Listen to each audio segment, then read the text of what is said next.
गरीब बहू की कन्या पूजन। अरे सुमिता बहन सुनो तो सही। हाँ बोलो अनुपमा जी। चलो चलते हैं। कहाँ?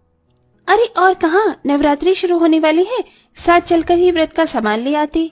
सुमिता अपनी पड़ोसन की बात सुनकर दुखी सी हो गई। उसके पड़ोस में वो औरत अभी कुछ दिनों पहले ही रहने आई थी, जिसकी वजह से उसे सुमिता के घर के बारे में कुछ भी पता नहीं था।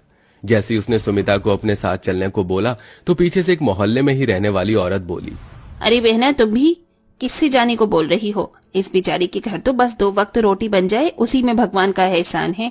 इसके पास पैसे नहीं होंगे जो ये नवरात्रि का बढ़ती सामान खरीदे। क्यों सुमिता बहन? मैं भी परेशान हूँ, आप लोग जाइए। सुमिता की पड़ोसन कड़वी बातें सुमिता के मुंह पर मारकर चली गई। दरअसल सुमिता बेहद ही गरीब थी। जितनी उसके अंदर जान थी उस हिसाब से वो बेचारी मेहनत तो करती थी, लेकिन कुछ खास उसके परिणाम सामने नहीं आते थे। लेकिन इस सब के बाद भी सुमिता अपने मन में माता रानी की सच्ची श्रद्धा रखती थी। जब वो बाहर से घर में आई तो बस अपना दुख बताने को माता रानी के आगे बैठ गई। उसने उनके सामने मिश्री का प्रसाद रखा और रोते हुए बोली, हे माता रानी, मैंने कभी अपनी जिंदगी या हालातों से शिकायत नहीं की, लेकिन ये लोग गरीबी का भी ताना बनाकर मुंह पर ही मार देते हैं। माना कि मैं गरीब हूँ, हाँ माना कि ये लोगों की तरह नवरात्रि की तैयारी नहीं कर सकती, लेकिन इस सब से कहीं ज्यादा मैं आपकी भक्त हूँ। मुझे भी नवरात्रि के व्रत रखने हैं, बस माँ मुझे हिम्मत देना। सुमिता काफी देर बैठकर अपना मन हल्का करती रही। उस वक्त उसकी सास और बेटा दोनों भीख मांगने के लिए मंदिर गए हुए थे। कुछ ही देर बाद 2-4 रुपए लेकर वो दोनों लौट आए और गरीब सुमिता ने उन्हें रूखी रोटी खाने को दी। सुमिता का पति चिराग दूसरे गांव में काम करता था, लेकिन उसका काम इतना ज्यादा मंदा हो चुका था कि वो भी वहां से कुछ नहीं भेज पाता था। सुमिता के ऊपर दुखों का मानो पहाड़ टूटा हुआ था।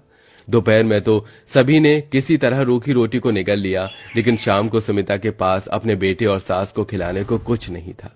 वो बेचारी बस रसोई में बेसुध सी बैठी हुई अपनी खाली डलिया देख रही थी।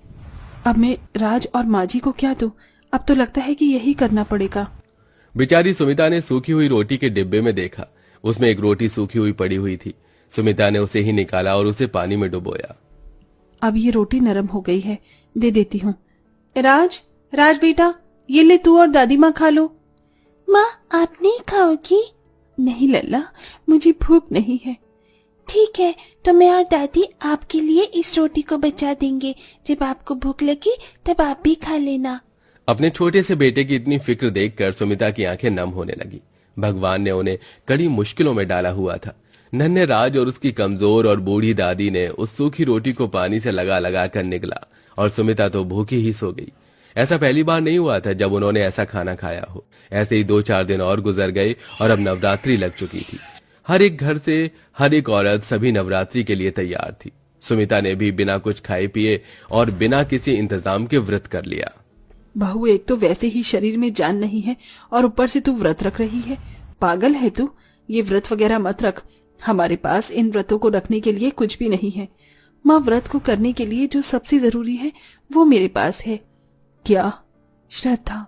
माँ, श्रद्धा सबसे अहम और जरूरी है। अगर श्रद्धा है तो व्रत है, और नहीं है तो वो बस खुद को भूखा रखने से ज्यादा कुछ नहीं है। ठीक है बहू, अगर तुझे व्रत रखने ही है तो तू रख ले, मैं क्यों बेवजह तुझे रोकूं। अपनी सास की इजाजत पाकर सुमिता खुश हुई, लेकिन व्रतों के दौरान ना तो सुमिता के घर में कोई फल था और ना ही कोई और चीज। बस सिर्फ उसके यहाँ मिश्री रहती थी, जो भी वो माता रानी को भोग लगाने के लिए इस्तेमाल करती थी। सुमिता ने लगातार नवरात्रि के 5 व्रत बिल्कुल भूखे रहकर पूरे किए, लेकिन आज का छठा व्रत उसे मुश्किल पड़ने लगा, क्योंकि उसे घर का भी काम रहता था और साथ ही अपनी सास और बेटे का पेट भरने की चिंता भी। अभी भी सुमिता भूखी प्यासी मंदिर के बाहर से भंडारा लेने की लाइन में लगी हुई थी कि तभी वो चक्कर खाकर गिरने लगी। अरे नहीं, मेरा तो सर घूम रहा है। अरे अरे देखो भाइयों, इन बहन को क्या हुआ? अरे बहन उठो, क्या हुआ तुम्हें? अरे कोई पानी दो। वहां खड़े हुए लोगों ने उस गरीब की मदद की। पानी का छींटा पड़ने से सुमिता जागी और होश में आई। अरे बहन ठीक तो हो? क्या हुआ तुम्हें? कुछ नहीं, बस चक्कर आ गया। सुमिता को सभी ने एक साइड बैठा दिया और उसे भंडारे की प्लेट जल्दी से देकर वापस घर भेजा।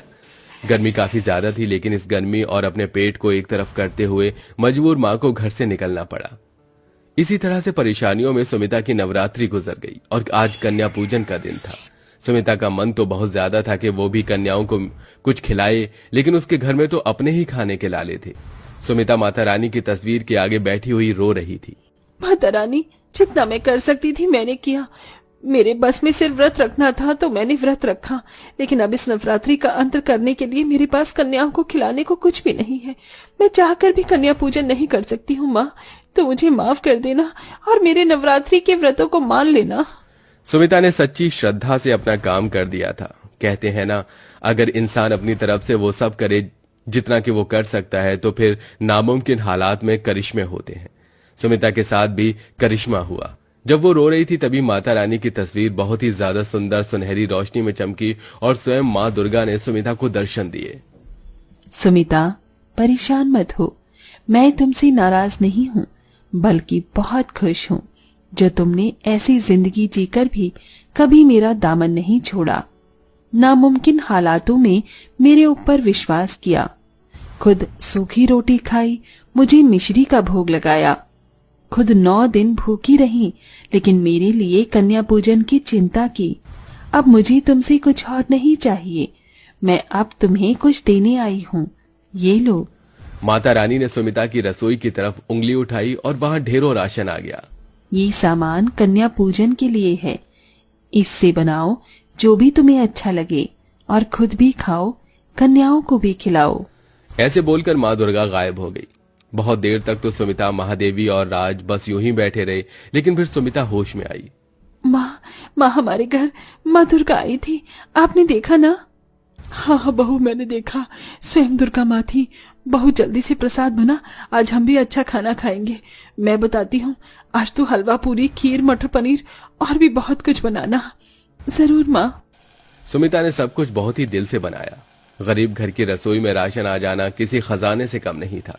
सुमिता के राशन को देखकर सारी थकान उतर गई और उसने अपने हाथों से कन्या पूजन के लिए प्रसाद बनाना शुरू किया। महादेवी घर घर जाकर कन्याओं को खाने के लिए बोल आई और सुमिता के छोटे से आंगन में भी रौनक हो गई। कितना स्वादिष्ट प्रसाद है। सुमिता काकी, एक कटोरी हलवा और मिलेगा? हाँ, जितना मर्जी उतना खाओ, मैंने बहुत बनाया है।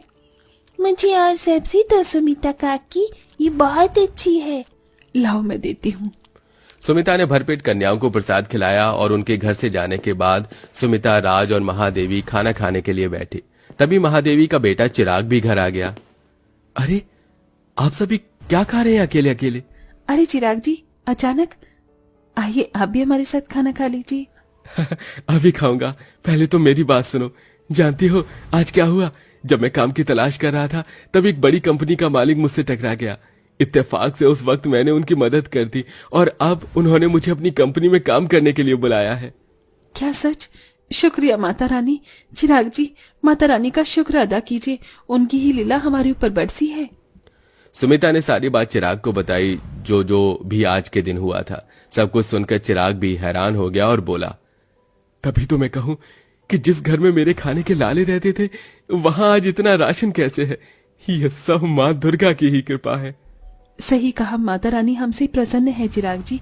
और सही कहते हैं लोग कि अगर सच्ची श्रद्धा हो तो एक ना एक दिन हालात बदल ही जाते हैं। बस हमें मुश्किलों को देखकर हार नहीं माननी चाहिए। सुमिता की बात सुनकर सभी ने हाँ में गर्दन हिला दी। एक ही सेकंड में सुमिता की किस्मत बदल चुकी थी। कल तक जिसका पति बेरोजगार था, आज वो एक बड़ी कंपनी से जुड़ गया। कल तक जिसके यहाँ खाने के भी लाले थे, उस औरत ने आज कन्या पूजन में 9 कन्याओं को भरपेट खाना खिलाया। लेकिन ये सब बस सुमिता की हिम्मत से ही हो पाया था। अब सुमिता की जिंदगी बदल चुकी थी और अब सब कुछ ठीक हो चुका था। वेल दोस्तों, आप कहां से हैं और आप भी क्या हमारी तरह नवरात्रि के फेस्टिवल को मनाते हैं? अपनी जगह का नाम कमेंट करके जरूर बताइए।